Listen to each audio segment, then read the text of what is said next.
Assalamualaikum warahmatullahi wabarakatuh. Selamat datang di pembelajaran jarak jauh mata pelajaran pemrograman dasar untuk kelas 10 jurusan TKJ SMKN 1 Jawa Selatan. Nah, di video part 1 ini kita akan membahas tentang menerapkan alur logika pemrograman dasar. Perkembangan teknologi saat ini berjalan sangat cepat, terutama teknologi informasi dan komunikasi. Kebutuhan akan kecepatan akses dan pengolahan informasi menjadi suatu kebutuhan masyarakat modern. Contohnya, hampir semua layanan baik yang diberikan pemerintah, swasta, perusahaan, toko dan sebagainya sudah memanfaatkan sistem informasi baik dalam bentuk program aplikasi komputer, web, dan sebagainya. Lalu, pernahkah kalian berpikir bagaimana program tersebut dibuat? Berapa lama pembuatannya? Aplikasi komputer tersebut dibuat dengan software pengembangan seperti Java, Visual Basic, Delphi, dan sebagainya.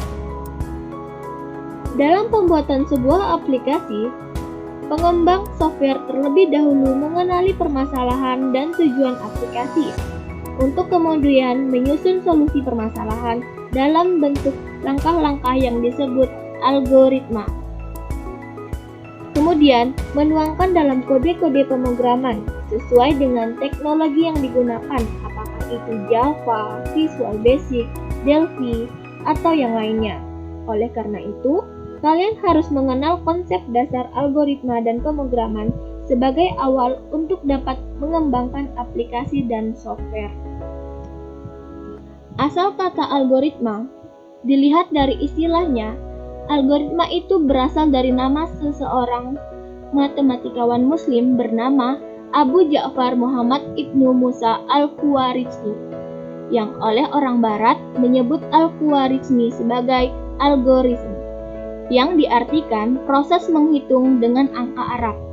Salah satu karya beliau yang monumental adalah buku berjudul Kitab Al-Jabar wal Muqabalah, yang artinya buku pemugaran dan pengurangan, The Book of Retoration and Reduction, yang menjadi cikal bakal istilah aljabar atau algebra yang dipakai hingga saat ini.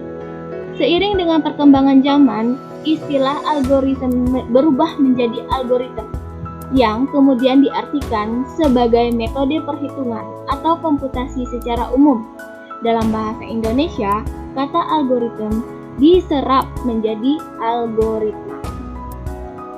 Definisi algoritma. Algoritma merupakan suatu prosedur, urutan langkah-langkah atau tahapan-tahapan yang sistematis, jelas, dan logis untuk menyelesaikan permasalahan. Itu tertuang dalam buku yang berjudul Microsoft Press Computer dan Internet Dictionary pada tahun 1998. Sedangkan menurut Sukani, algoritma adalah alur pemikiran dan dalam menyelesaikan suatu pekerjaan yang dituangkan secara tertulis.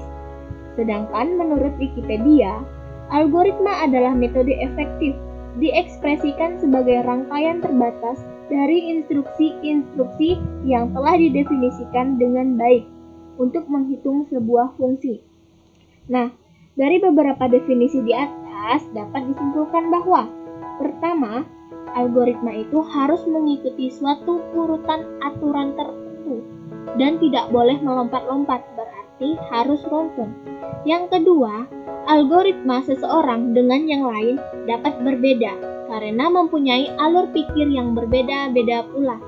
Contoh, misal si A dan si B. Si A membuat algoritma pemrograman, maksudnya algoritma untuk berangkat sekolah. Pertama, dia bangun dari tempat tidur, mandi pagi, sarapan pagi, pergi ke sekolah, cari ruang kelas, lalu masuk kelas untuk belajar. Sedangkan yang si B, algoritma berangkat sekolahnya dimulai bangun dari tempat tidur, lalu dia merapikan tempat tidur, mandi pagi, sarapan pagi, pergi ke sekolah, cari ruang kelas, dan masuk kelas untuk belajar lalu selesai. Di sini terlihat bahwa si A dan si B ada perbedaan, yaitu si B merapikan tempat tidur terlebih dahulu. Kemudian kesimpulan yang ketiga adalah langkah demi langkah secara eksak harus dapat memecahkan suatu masalah. Yang keempat, algoritma dapat diwujudkan berupa kalimat, gambar, dan tabel tertentu. Selanjutnya yaitu penyajian algoritma. Secara garis besar dapat dibedakan menjadi dua, yaitu berbentuk tulisan dan berbentuk gambar. Algoritma yang disajikan dengan bentuk tulisan menggunakan bahasa natural atau alami. Bahasa natural menggunakan struktur bahasa tertentu, atau misal struktur bahasa Indonesia atau bahasa Inggris, dan pseudocode. Pseudocode adalah kode-kode tertentu dan mirip dengan kode bahasa pemrograman, misal Pascal, C atau C++, sehingga lebih tepat untuk menggambarkan algoritma yang akan dikomunikasikan kepada pemrogram atau programmer. Kemudian, gambar, misalnya dengan flowchart dan struktogram atau struktogram. Selanjutnya yaitu penyajian algoritma menggunakan bahasa natural. Tidak ada aturan atau kaidah secara khusus bagaimana menuliskan algoritma menggunakan bahasa. Jika algoritma dianalogikan sebagai kotak hitam, maka setidaknya terdapat 3 komponen dalam kotak hitam tersebut, yaitu input, masukan atau bahan mentah, proses, yaitu instruksi atau aksi, dan yang satunya adalah output, keluaran atau bahan jadi. Nah, untuk contohnya, penulisan algoritma adalah sebagai berikut. Ini adalah contoh algoritma struktur urut. Rumusan masalahnya adalah bagaimana mengubah beras menjadi nasi yang siap untuk dimakan. Penyelesaian masalah yaitu menggunakan alat bantu, yaitu rice cooker. Judul algoritmanya menanak nasi menggunakan rice cooker. Nah, langkah-langkah deskripsi algoritmanya yaitu: pertama, mengambil atau menyiapkan panci penanak nasi. Yang kedua, masukkan beras ke panci. Yang ketiga, masukkan air ke panci. Yang keempat, mencuci beras dengan air bersih. Yang kelima, membuang air pencuci dari panci. Yang keenam, memasukkan air untuk memasak secukupnya. Yang ketujuh, membersihkan atau lap luar panci sampai kering. Yang kedelapan, menutup rice cooker. Yang kesembilan, menyambungkan kabel rice cooker ke stop kontak. Dan yang ke-10, menekan tombol on di rice cooker sehingga lampu berwarna merah menyala. Dan yang terakhir adalah menunggu beberapa menit sampai lampu rice cooker berubah berwarna hijau, yang artinya nasi sudah masak. Hasil identifikasi algoritma menanak nasi menggunakan rice cooker adalah sebagai berikut. Variabelnya itu apa aja?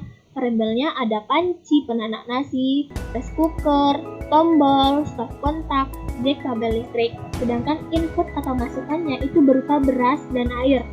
Nah, proses algoritmanya itu seperti apa? Prosesnya yaitu langkah-langkah yang ada 11 tadi. Kemudian outputnya berupa nasi matang dan uap air. Selanjutnya penyajian algoritma menggunakan flowchart. Flowchart atau bagan alir adalah suatu metode menggambarkan tahap-tahap pemecahan masalah algoritma dengan merepresentasikan simbol-simbol tertentu yang mudah dimengerti dan digunakan. Tujuan utamanya dari kegunaan flowchart adalah untuk menggambarkan algoritma secara sederhana, terurai, rapi, dan jelas. Flowchart merupakan penggambaran secara grafik dari langkah-langkah dan urutan-urutan prosedur dari suatu program. Flowchart dapat membantu analisis sistem dan programmer untuk memecahkan masalah ke dalam segmen-segmen yang lebih kecil dan menolong dalam menganalisis alternatif-alternatif lain dalam pengoperasian. Flowchart biasanya mempermudah penyelesaian suatu masalah, khususnya masalah yang perlu dipelajari dan dievaluasi lebih lanjut. Ringkasnya, flowchart atau bagan alir adalah skema atau bagan atau chart yang menunjukkan aliran flow di dalam suatu program secara logika. Contohnya seperti ini.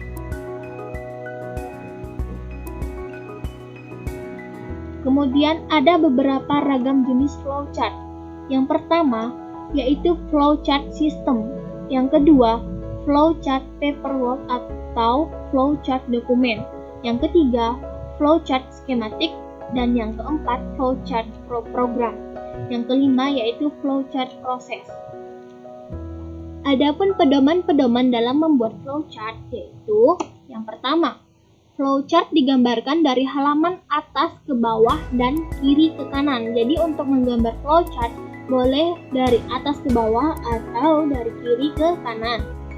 Yang kedua yaitu aktivitas yang digambarkan harus didefinisikan secara hati-hati dan harus dapat dimengerti oleh pembacanya, jadi harus jelas. Yang ketiga, kapan aktivitas akan dimulai dan berakhir harus ditentukan dengan jelas. Yang keempat, setiap langkah dari aktivitas harus diuraikan dengan menggunakan deskripsi kata kerja. Misalnya nih, menghitung pajak penjualan atau menghitung luas segitiga. Terus yang kelima, setiap langkah dari aktivitas harus berada pada urutan yang benar. Yang keenam, lingkup dan ring dari aktivitas yang sedang digambarkan harus ditelusuri dengan hati-hati. Yang ketujuh, gunakan simbol-simbol flowchart yang standar. Yang kedelapan, penulisan nama pada simbol dapat menggunakan deskripsi kalimat seperti pada bahasa natural atau menggunakan notasi tulis. Nah, berikut merupakan beberapa contoh simbol flowchart yang disepakati oleh dunia pemrograman.